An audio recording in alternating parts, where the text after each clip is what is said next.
ఈ ఆలయం పేరు శ్వేత అరణ్యేశ్వర ఆలయం. ఈ ఆలయం మన భారతదేశంలోని తమిళనాడు రాష్ట్రంలో ఉన్న మయిలాడుతురై జిల్లాలోని సిరికల తాలూకాలో ఉన్న తిరువెంకడు అనే గ్రామంలో ఉన్నది. ఇప్పుడు మన తెలుగు రాష్ట్రాల నుంచి ఎలా వెళ్ళాలో తెలుసుకుందాము. ఈ ఆలయానికి దగ్గరగా ఉన్న railway station Mayiladuthurai railway station. ఈ రైల్వే స్టేషన్కి 27 కిలోమీటర్ల దూరంలో తిరువెంకడు అనే గ్రామంలో ఉన్నది. ఇప్పుడు మన తెలుగు రాష్ట్రాల నుంచి ఈ రైల్వే స్టేషన్కి ఉన్న ట్రైన్స్ ఒక్కసారి చూద్దాము. ముందుగా హైదరాబాద్ నుంచి వచ్చేవారికి వారంలో సోమవారం రాత్రి 8:30కి మరియు బుధవారం రాత్రి 9 గంటలకి ట్రైన్స్ అయితే ఉన్నాయి. సోమవారం ఉన్న ట్రైన్ నెంబర్ 07191.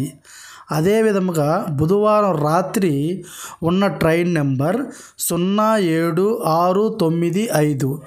ఈ 2 ట్రైన్లు మరుసటి రోజు సాయంత్రం 4:30కి ఈ రైల్వే స్టేషన్కి చేరుకుంటాయి.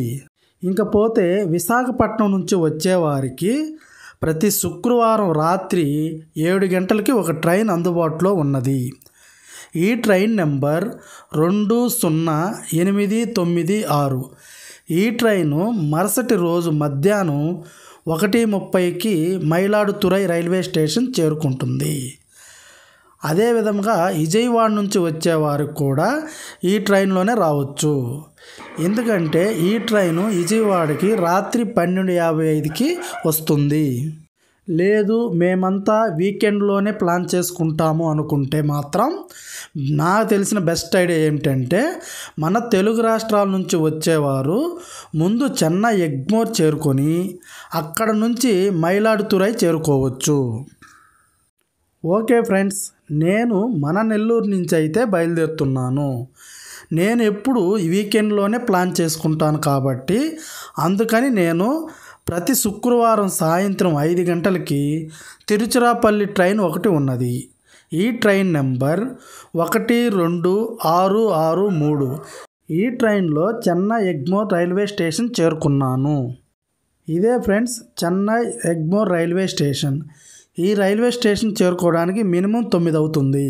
ఈ చెన్నై ఎగ్మోర్ రైల్వే స్టేషన్ నుంచి ప్రతిరోజు చాలా ట్రైన్స్ అందుబాటులో అయితే ఉన్నాయి. కానీ మనకు అనుకూలంగా ఉండే ట్రైను ప్రతిరోజు రాత్రి 10:55కి బయలుదేరుతుంది. ఈ ట్రైను మన్నార్గుడి మన్నై ఎక్స్ప్రెస్. ఈ ట్రైన్ నెంబర్ 16175. ఈ ట్రైన్లో మరుసటి రోజు ఉదయం 4:15కి మయిలాడుతురై రైల్వే స్టేషన్ అయితే చేరుకుంటాము. ఇదే మయిలాడుతురై రైల్వే స్టేషన్. ఈ రైల్వే స్టేషన్ దగ్గర నుంచి మనకి 27 కిలోమీటర్ల దూరంలో ఈ ఆలయం ఉంటుంది.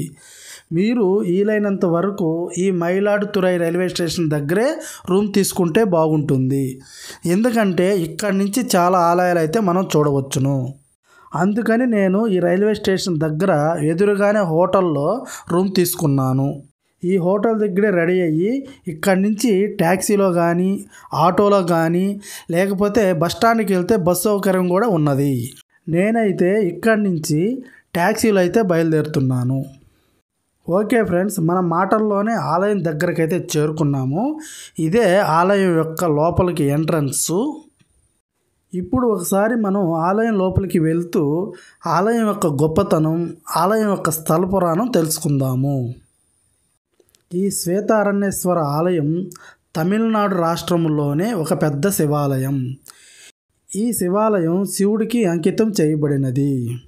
ఈ ఆలయం మన 9 నవగ్రహాల ఆలయాలలో ఒక ఆలయంగా పరిగణించబడినది. ఇక్కడ పరమేశ్వరుణ్ణి శ్వేతారణ్యేశ్వరర్ లేదా తిరువెంకటనాథర్గా ప్రతిష్ఠించబడ్డాడు. ఈ ఆలయం గురించి ఒక పురాణం ప్రకారం మరుతువనన్ అనే రాక్షసుడు బ్రహ్మ నుండి అనేక వరాలు పొంది దేవతలను, ఋషులను మరియు అమాయకమైన ప్రజలను వేధించడం మొదలుపెట్టాడు. ఆ రాక్షసుడి బాధలు తట్టుకోలేక ఋషులు మునులు ఆ పరమేశ్వరుడి దగ్గరికి వెళ్ళి బాధపడి ఈ రాక్షసుడి గురించి చెప్పారు. అప్పుడు ఆ పరమశివుడి యొక్క దగ్గర ఉన్న నందిని ఆ రాక్షసుడి పైకి పంపించాడు. ఆ రాక్షసుడికి ఆ నందికి ఘోరమైన పెద్ద యుద్ధమే జరిగింది. ఆ యుద్ధములో నంది గాయపడింది. ఈ విషయం తెలుసుకున్న పరమేశ్వరుడు వెంటనే ఆ పరమశివుడి యొక్క ఉగ్ర రూపంతో ఒక అఘోర మూర్తిని సృష్టించి ఆ రాక్షసుడిపై పంపించాడు. ఆ అఘోర మూర్తి ఆ మరుతువన రాక్షసుడిని ఎదుర్కొనేటప్పుడు ఆ రాక్షసుడి వెంటనే ఆ శక్తివంతమైన రూపానికి లొంగిపోయి దయ కోసం వేడుకున్నాడు. అప్పటి నుంచి ఈ ఆలయంలో అఘోర మూర్తిని ప్రత్యేకమైన పూజలతో పూజిస్తారు. అప్పటి నుంచి ఆ అఘోర మూర్తిని ఈ ఆలయంలో అఘోర వీరభద్రమూర్తిగా కూడా పూజిస్తూ ఉంటారు. ఇప్పటికీ ఆ అఘోరమూర్తి యొక్క విగ్రహం ఈ ఆలయంలో ఉన్నది. ఈ ఆలయంలో ప్రధాన గర్భగుడిలో తిరువెంకట్ నాథర్గా శివుని రూపాన్ని మరియు బ్రహ్మ విద్యానాయికగా ఆయన భార్య అయిన అంబలను ప్రత్యేక మందిరాల్లో పూజిస్తారు. అదే విధముగా ఈ ఆలయంలో అఘోర వీరభద్రమూర్తి యొక్క భారీ రూపం గర్వకారణంగా నిలిచి మరొక మందిరంలో ప్రత్యేక పూజలను అందిస్తూ ఉంటారు. అయితే ఈ తిరువెంకడు ఆలయం బుధగ్రహానికి ప్రత్యేక స్థానం. బుధుడు బలమైన మరియు శుభప్రదమైన గ్రహం. అతను బుద్ధిని అంటే తెలివితేటలని సూచిస్తూ ఉంటాడు. అందుకనే బుధుడిని బుద్ధికారకుడు, తెలివితేటలకు ప్రభు అని కూడా పిలుస్తారు. ఇంకో ఆశ్చర్యకరమైన విషయం ఏమిటంటే ఇక్కడ బుధుడిని ఒక ప్రత్యేకమైన మందిరంలో పెట్టి కూడా పూజిస్తూ ఉంటారు. ఈ బుధుని యొక్క ఆశీర్వాదాలు మనసు యొక్క నిరసం, నాడీ బలహీనత మరియు పుత్రదోషాన్ని తొలగించగలవని మరియు అధ్యయనాలు, ఉన్నత విద్య, కళా నైపుణ్యాలు, సంగీతం, రచన మొదలైన వాటిలో నైపుణ్యాన్ని ప్రసాదించగలవని నమ్ముతారు. ఇక్కడ నటరాజ, మురగ, కాళీ మరియు దుర్గా వంటి ఇతర దేవాలయాలు కూడా ఇక్కడ మందిరాల్లో ఉన్నాయి. నటరాజ ఇక్కడ అస్థి నటన నాట్య రూపాన్ని ప్రదర్శించాడని నమ్ముతారు. అందుకే ఈ ప్రదేశాన్ని ఆది చిదంబరం అని కూడా పిలుస్తారు. ఈ ఆలయం గురించి నలుగురు ముఖ్యమైన నయన్మార్లు శైవ సాధువులు అప్పర్, సుందరర్, తిరుజ్ఞాన సంబంధర్ మరియు మాణిక్య వసాగర్ మరియు పట్టినాథర్ కూడా ఈ స్వామిని స్తుతిస్తూ కీర్తనలు పాడారు. ఈ విశాలమైన ఆలయం యొక్క ఆవరణం లోపల 3 పెద్ద కొలనులు ఉన్నాయి. ఆ పరమేశ్వరుడికి 3 కళ్ళు ఉన్నాయని మనందరికీ తెలుసు. వీటిని సూర్యుడు, చంద్రుడు, అగ్నిగా కూడా భావిస్తారు. ఇక్కడ ఉన్న ఈ 3 కొలనులు ఈ 3 అంశాలను సూచిస్తాయి. ఈ 3 కొలనులను వీటిని సూర్యతీర్థమని, సోమతీర్థమని మరియు అగ్నితీర్థమని కూడా పిలుస్తారు. ఈ పవిత్రమైన జలాలలో స్నానం చేసి ఇక్కడ స్వామిని పూజించడం వల్ల సంతానం మరియు ఇతర ప్రయోజనాలు లభిస్తాయని కూడా నమ్ముతారు. ఓకే ఫ్రెండ్స్, ఇప్పుడు మనమైతే బుధగ్రహం దగ్గరికి వచ్చాము. ఇదే బుధగ్రహం యొక్క ఆలయము.